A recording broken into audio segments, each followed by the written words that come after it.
Hi, church. Hi, church. What does First United Methodist Church mean to you?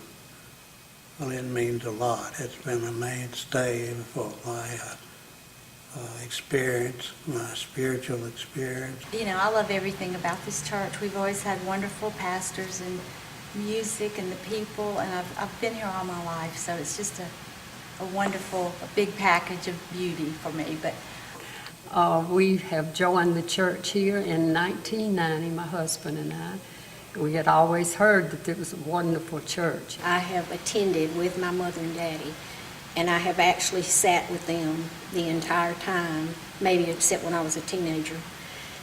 We have sat together in church, and it's just on Sunday morning, that's our time together.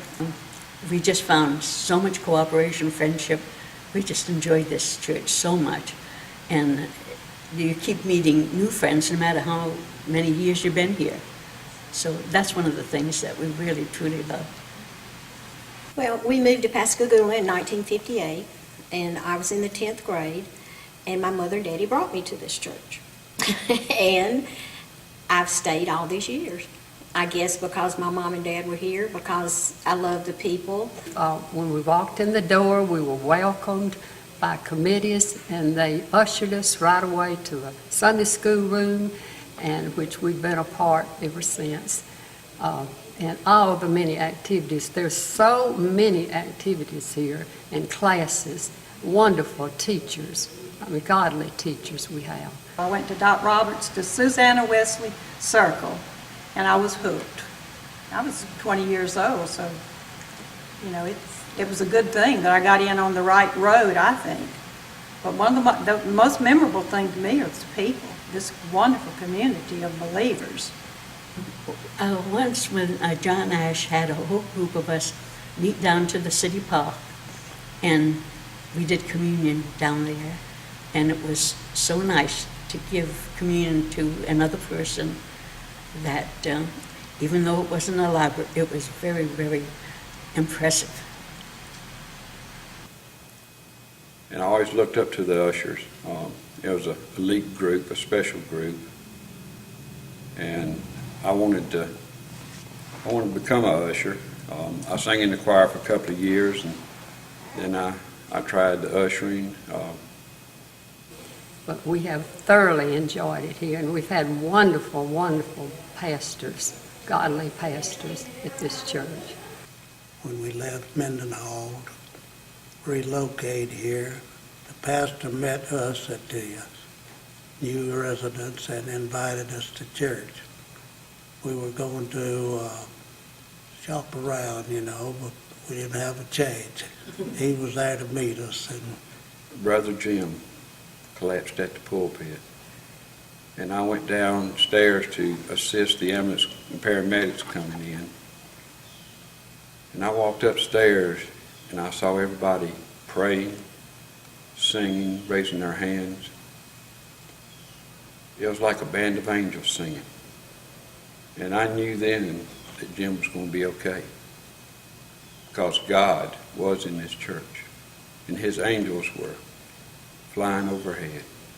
growing, learning and growing closer to God, and, you know, growing in my faith from being in this church is probably, it is the most important thing. I think one of the most touching times for me was after the storm, when we all met in the gym, and everything was so casual. Everybody was so glad to see each other, so much love, you know, so much fellowship, and I just think that was one of the most precious times in our church. I mean, the Holy Spirit was truly with us. I remember they would always have a cleanup party where the whole church would come together and paint, clean the church up, and that was special. Being with our church family, doing something for the good. This was God's house, and we kept it as God's house. Every Christmas Eve, it was just my thing that I wanted my entire family to be here on Christmas Eve. And that happened for a number of years until we, got grandkids and stuff like that, and everybody started going their separate ways. But all my kids knew that on Christmas Eve, I expected them to be here. Was meeting my husband here in this church. In 1950, the pastor had asked him if he would be the director of the new Youth for Christ. It had just begun here on the coast. And I met him by coming here on Saturday night. We had a group called Dynasty that a lot of the youth wanted to get together and have a singing group that toured, and that was special in my life. 3.5 years ago, I was as lost can get. And God led me to our church. And since then, our church family has loved and cared for my daughter and I, Lexi, and has blessed us in many, many ways. And we're so grateful to God that we have a church family. And today we know the definition of that. What's the funniest thing that ever happened to you here at First Methodist? We can't disclose of them.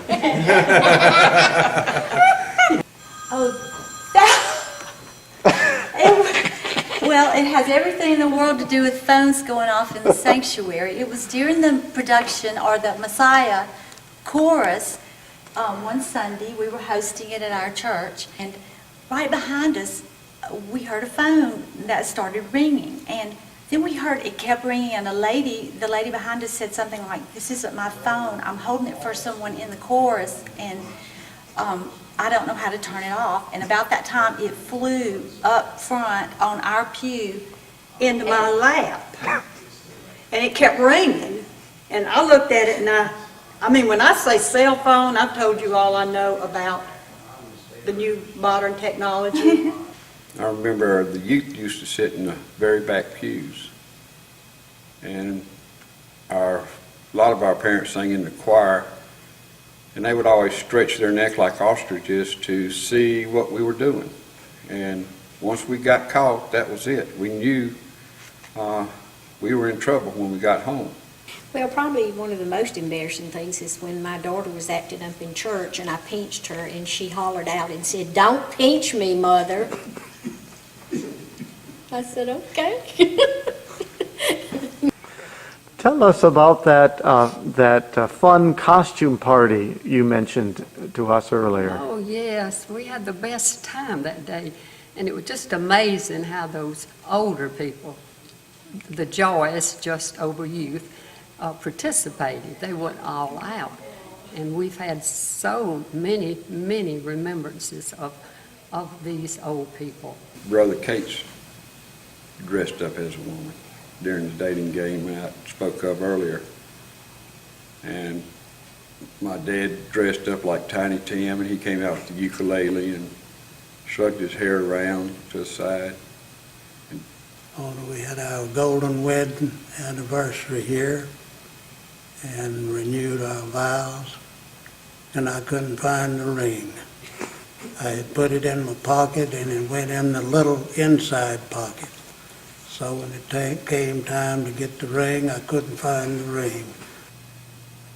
We were up at the communion table having communion that Sunday, and the guy that was next to me, he broke the communion chip in half, and it just snapped real loud.